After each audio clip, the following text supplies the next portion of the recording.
You're listening to the School Leadership Reimagined podcast, episode 291. How do builders like us make a dramatic difference in the lives of our students in spite of all the obstacles we face? How do you keep your vision for your school from being held hostage by resistant teachers, uncooperative parents, ridiculous district policies, or a lack of time, money, or resources? If you're facing those challenges right now, here's where you'll find the answers, strategies, and actionable tips you need to overcome any obstacle you face.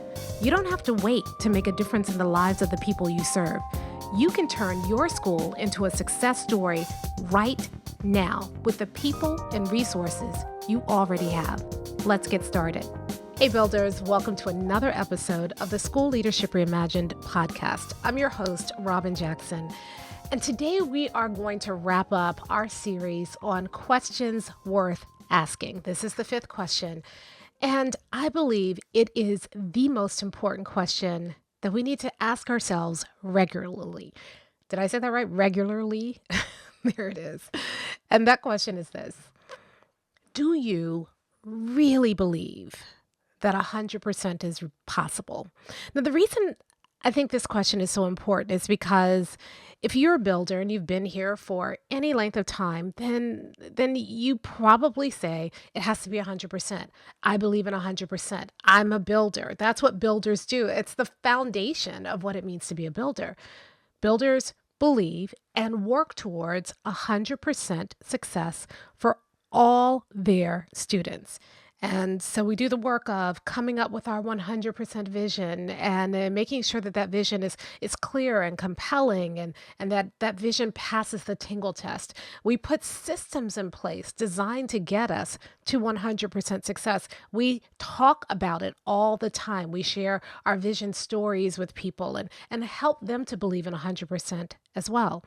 So from the outside looking in, it looks like we're all in on 100%.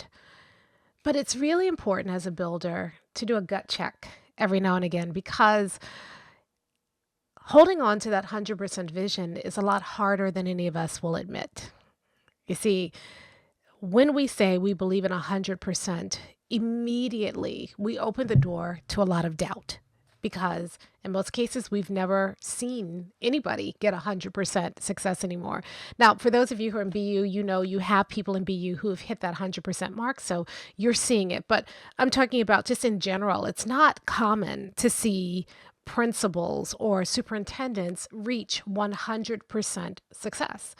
So it's hard for us to kind of hold on to that vision, especially when we've never seen it. And then the other thing that happens is that once we say we want and we are working towards 100% success, everybody comes out of the woodwork with all the reasons why it can't happen. And they always temper it with, listen, I know it's important to believe in every child. And hey, listen, I know that we should believe in every child. And I want every child to be successful. And then here comes the big but. And then after that are all the reasons why you can't get there.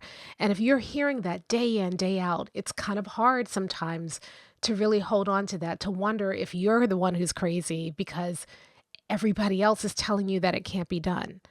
And then there's our district. Now, listen, I'm not mad at people in your district. Don't you be mad at people in your district.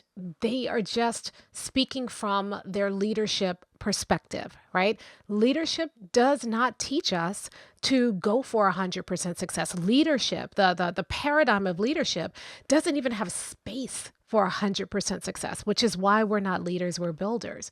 But you may work for a leader.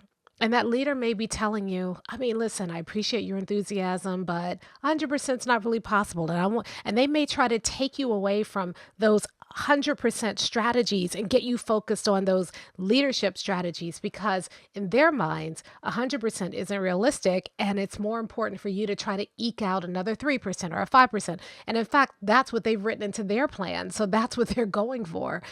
And so it can be hard to hold on to that 100% vision when your boss or your leader is telling you to abandon it and is pushing you towards a 5% vision or a 3% vision or no vision at all.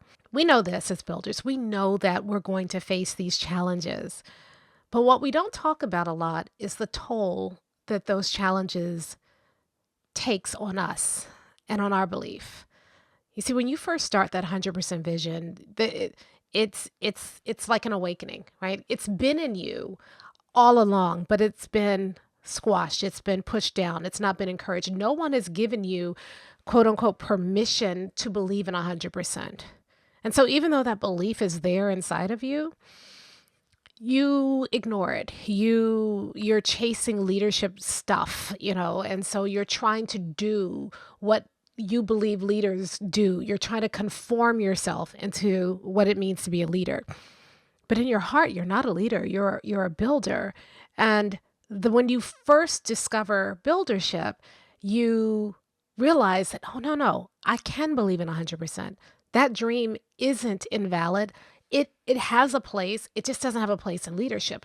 And once you realize that awakening feels so good, so refreshing. It's like, oh, yes. And you get that enthusiasm, that initial jolt of energy. And at the beginning, it feels so good. And then when you do your vision story with your staff and you see everybody on your staff say, 100%, I could do that. And you awaken that in them, oh, that feels really good. And then the work happens, right? The initial rush of excitement about that 100% vision, it fades. It does, because then you have to actually do the work. You have to sustain the vision when you hit a setback. You have to hold on to that vision when you start hitting pushback, because initially everybody's really excited about that vision. But then after you settle down and they have to do the work and they hit the frustration and they come across a kid with whom they don't know how to work. They come across a parent who is fighting them every step of the way. They try something in the classroom that they think is going to work. Maybe something you even told them will work, and it doesn't work the way that they expect. And when those things happen, people are quick to say, you know what, maybe I was wrong. Maybe 100% isn't possible. And so even though we continue to pay lip service to 100%, our belief can begin to drop, especially if we are not being intentional about feeding that belief. And so when you check in with yourself every once in a while and you say, do I still really believe in 100% and my 100% vision? It's important, because you may not be even aware of the ways that your vision has been eroded over the last few months or the last year. And so it's really important for you to check in with yourself, because here's what happens. If your belief starts to wane and you ignore it, then you're going to go around and you're going to still be talking 100%, but your behavior is not going to match your what you say you believe. And what will happen is, if we start to let that belief drop, we will begin to act in ways that sabotage our 100% vision. Now, I am speaking from experience here. When I first started Mind Steps, one of the things that was really, really important to me was the belief that any teacher could become a master teacher with the right kind of support and practice. I believed that if we were allowed to work with any teacher and help them adopt the 7 principles of effective instruction, then any teacher could reach all of their kids. Now, that belief sounds kind of crazy, right? Especially when you right now immediately, I know as soon as I said that, you started thinking about a teacher with whom you've worked for whom that doesn't sound even possible. When I used to go to schools, I would say any teacher can become a master teacher with the right kind of support and practice. And principals would come up to me and be like, hold my beer and let's go down. Let me take you to a classroom and let me show you a teacher that can't do it. And so over time, that belief got challenged a lot, because I went into some classrooms where there were some teachers who were really struggling, some because of skill, but a lot of them because of will, because they just weren't willing to do what it took to help their kids succeed. Those classrooms you go in where you're just like, please stop. If I let you say another word, I will feel like I am committing malpractice from just sitting here. I can't even watch it. Those kinds of classrooms. And I would go into over and over, city after city, school after school. And I would just see these awful classrooms. And then I had to ask myself, do you really think that that teacher can become a master teacher? Not just, get like we can help that teacher just stabilize so that nobody dies in their classroom, but that teacher can become a master teacher. Do you really believe that? And so I'm going all over the world and doing all these speeches and I'm writing books. Any teacher can become a master teacher. And without even realizing it, I start to hedge my bets. I start to say, well, I mean, uh, any teacher who wants to, or any teacher has the capacity. I started, and I thought that I was just being more realistic, that maybe I came into it too naive. Maybe I was even being insensitive to principals who are really struggling to help teachers by saying something like that, because the principal is doing their best. And I'm telling them, you can take that teacher and become a master teacher. And that principal has done everything they can with that teacher. And that teacher refuses to get better. And so that principal is now going through the process of removing that teacher. And I'm saying you should never have to remove a teacher. Like, am I even being fair? And I began to question myself. Now, there's nothing wrong with questioning your beliefs. You do need to check yourself every once in a while. But what I didn't do was, in the process of checking myself, I lost sight of what made me believe that to begin with. And I started letting other people's doubts create some doubt in me. Now, on the surface, I'm still talking about it. I'm still signing books and telling people, yes, you can do this. I'm writing new books and kind of explaining how you can do this. But I have to admit, I don't know that I was as convicted as I was at the beginning. And one day I was working on something, I don't remember what project, some PD that I was about to do. And I started backing off of the PD to make it more palatable, to instead of, the PD that I used to give teachers was just saying, like, look, this is designed to help you become a master teacher. And here's why you should become a master teacher and why you want to. And here's how it's possible. That was always kind of the ethos of my PD. But I started I'd get pushback, and it would be a lot of work. The first hour of those PD sessions always was about convincing teachers that they could do it, that being a master teacher was what they wanted. And that was hard. It was hard work. And it was hard to kind of hold on to that, especially when I would go into PD situations where the teachers were already predisposed to not want to hear what I had to say. And a lot of times when I was going in for a one-day PD, it was being thrown on the teachers. They weren't prepared for it. It was a lot of work to just get people to be open to the idea that they could become master teachers. And because it was so much work and because I was facing so much opposition, even when I got them there, I was so exhausted. I was just like, I just don't even know if it's worth it. And I'm only going to be here for a day, and they're believing it. And then the principal's going to come in tomorrow and ruin it. All of those things I was feeling. And so because I was feeling all those things, I was just like, why bother? And I didn't say that consciously, but unconsciously, that's what I was starting to think. So I started dialing back my PD. I started doing the stuff that I knew would make people happy, giving them the tricks and strategies, but not leaving them with the conviction that they could become master teachers, because I only have a day. I can only do so much in a day. But that's not the work. My life's work has always been about 100% success. When I was a teacher, I did it with kids. When I was training with teachers and coaching teachers, it was the idea that all teachers could become master teachers. And I began to back away from it. Still said it, but my actions weren't aligned with what I was saying. And then one day I was in the, middle of delivering a 3-day PD, and it was day one. And I'll be honest, I was just trying to get through the 3 days. The teachers were, I saw some initial pushback from teachers, and I just said, I'm just going to get through these 3 days. They don't really want to learn. They don't really want to become master teachers. So let me give them some stuff. Teachers were like, just give me stuff I can use right away. So let me just give them some stuff they can use right away, and let's just leave. But I'm going to tell you, it did not feel right. And so day one, they're happy because I'm just giving them a whole bunch of tricks and strategies and filling their toolbox and doing the stuff that, they're expecting PD to do. But I wasn't challenging their thinking. I wasn't changing their practice. And I wasn't helping them to develop the conviction that they could and should become master teachers. I went back to my hotel that evening and I just said, I can't stand doing this work anymore.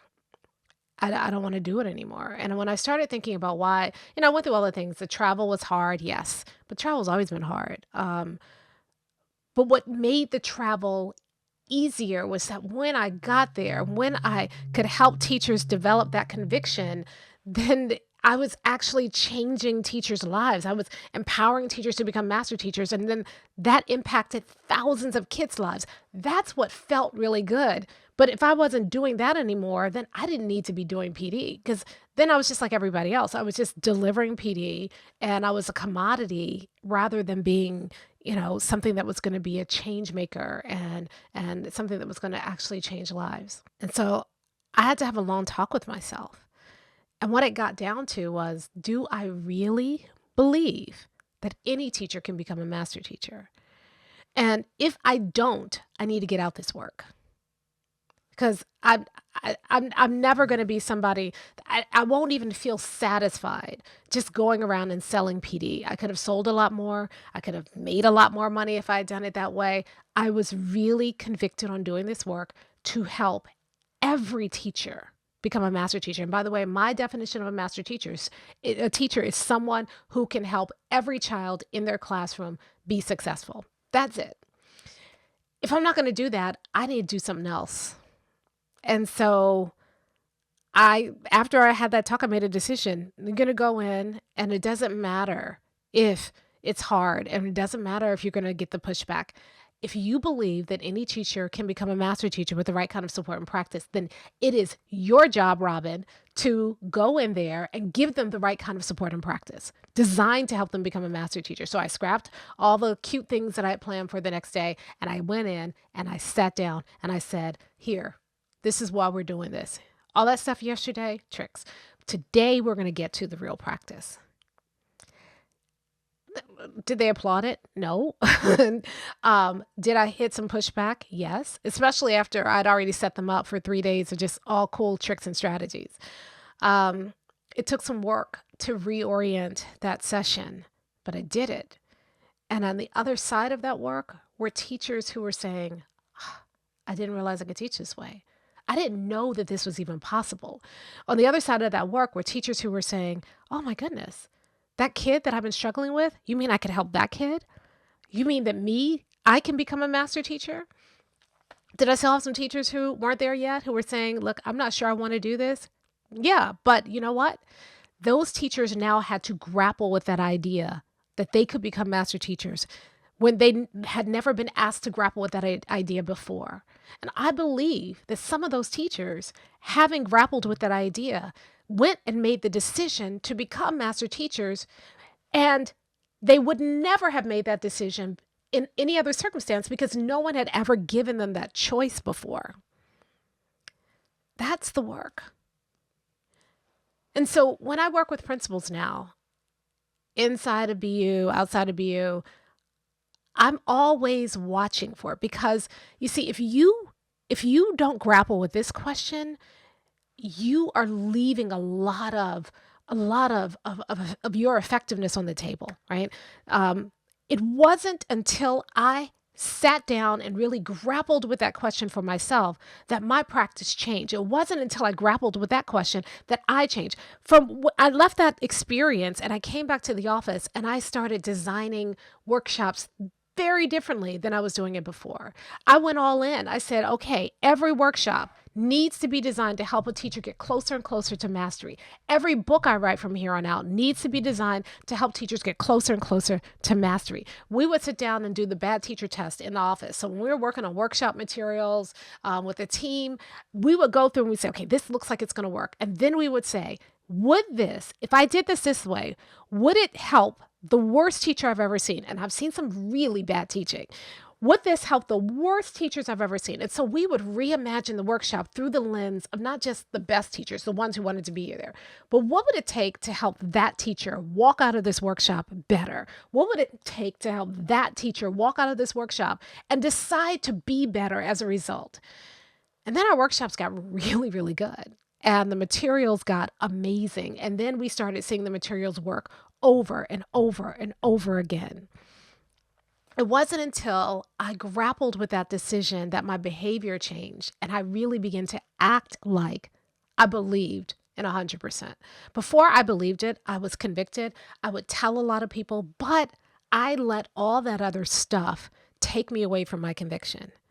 After I decided I believe this and I don't care what anybody else says. And I would check in with myself regularly to say, if I really believe this, am I doing the things that reflect that belief? And that's the question that I think it's really important for you to be checking yourself with on a regular basis. You say you believe in 100% success. For some of you, you believe 100% of students will meet or exceed grade level standards. For some of you, you believe 100% of your students will be reading at or above grade level by second grade. For some of you, you believe that 100% of your students are going to set and meet rigorous goals every single semester. For some of you, that 100% belief is that 100% of your students are going to graduate enlisted, enrolled, or employed. Whatever that vision is for you, I know you believed it initially, but you have to check in with yourself every once in a while and you ask yourself, if I really believed that vision, would I behave the way that I'm behaving right now? Would I be working on the projects that I'm working on right now? If I really believed in my vision, would I be doing this? That's the question that changes everything. We were in office hours in BU and, no, we weren't office hours. We were doing our quarterly planning. So in BU, we get together once a quarter to kind of reflect on the last 90 days and to think about, okay, what do we need to do for the next 90 days? Where does our focus need to be? And it's a way to keep us anchored in buildership and keep us from being distracted from all the other stuff. And we were kind of reflecting on the last quarter and going through, and we use a process to help you do it. So it's not just like, how do you feel about, like we actually use a process to get at the feeling underneath. I mean, the thought process underneath the feelings. And one of the things that came out for a lot of us, and me included, was when we asked the question, if we truly believed that 100% was possible in our school, would we be doing this? And oh my goodness. Oh, it hurt. Even I had to look at it because mine is a little different. If I really believe that I could help, because my 100% vision is 100% of the principals we support reach their 100% vision. And I had to ask myself the question, if I really believe that, is this the project that I would be doing right now? And I realized that I'm doing a lot of stuff, but I'm not doing everything that I need to be doing to get all the principals that I support where they need to be. And I had to refocus. If you ask yourself this question, do I really believe? You're going to say, of course I do. But then if you ask the follow-up question, well, if I really believed, is this how I would behave? Is this the work that I would be doing? Oh my goodness, that's when it gets serious. And so I'm going to challenge you this week to do just that, to ask yourself that question. Do I really believe in 100%? And if I really believed it, is this what I would be doing? Is this how I would be acting? And if you get in the habit of asking yourself that question, nothing will give you more focus. If you really believed in 100%, is this what your school should be focusing on right now? If I really believed it? Because although I believe that you believe on some level that 100% is what you should be doing. There's a difference between 100% is what we should be doing and 100% is what we will achieve. 100% is a worthy goal versus 100% is a goal we are running after and pursuing with everything we've got. If you really, really believed in 100%, would you be working on that project right now? Would you be focused on this issue right now? Would you be spending your time the way that you're spending it now? Would you be reading what you're reading right now? Would you be going to that conference that you're thinking about attending? If you really believed in 100%, would you be assigning that teacher to that grade level? Would you be talking to that teacher that way? Would you be following up or not following up with teachers that way? Would you be writing what you're writing in that teacher evaluation? Would you be handling discipline the way that you're handling it? Would you be talking to parents or not talking to them the way that you're talking to them? Would you be spending your day the way that you're currently spending your day? Would you be interacting with your boss the way that you're currently interacting with your boss? Would you be looking at that data versus this data over here? If you really believed that 100% is possible, would you be doing the things that you're doing? Would your behavior, your priorities look the way that they look right now? And if the answer is no, then it's time to check in with yourself. And the solution is not to change your behavior. The solution is to change your belief. Go back to what inspired you to create that vision in the first place. Were you creating that vision because it sounded sexy? Were you creating that vision because you got all caught up and excited at one of our free events and you were like, yeah, I need to go for 100%. Is that really your 100% vision? In some cases, you got the wrong vision. In other cases, you've gotten away from your vision and you need to get back to why you believe that's so important to begin with. Either way, you need to ask yourself on a regular basis, do I really believe in 100%? And if so, would I be doing the things that I'm doing right now? Does my behavior reflect my belief, or does my behavior reflect my doubt? And then, if you realize that you've gotten away from your vision, the answer is to get back and get reconnected with your vision. Because if you really believed in your vision, then your behavior will follow. So take some time over the next week, ask yourself that question and grapple with the answer, and then get back into belief with your vision so that your behavior can be adjusted so that you can actually achieve your vision like a builder. I'll talk to you next time. Hey, if you're ready to get started being a builder right away, then I want to invite you to join us at Buildership University. It's our exclusive online community for builders just like you, where you'll be able to get the exact training that you need to turn your school into a success story right now with the people and resources you already have. Inside, you'll find our best online courses, live trainings with me, tons of resources, templates, and exemplars, and monthly live office hours with me, where you can ask me anything and get my help on whatever challenge you're facing right now. If you're tired of hitting obstacle after obstacle and you're sick of tiny little incremental gains each year, if you're ready to make a dramatic difference in your school right now, then you need to join Buildership University. Just go to buildershipuniversity.com and get started writing your school success story today.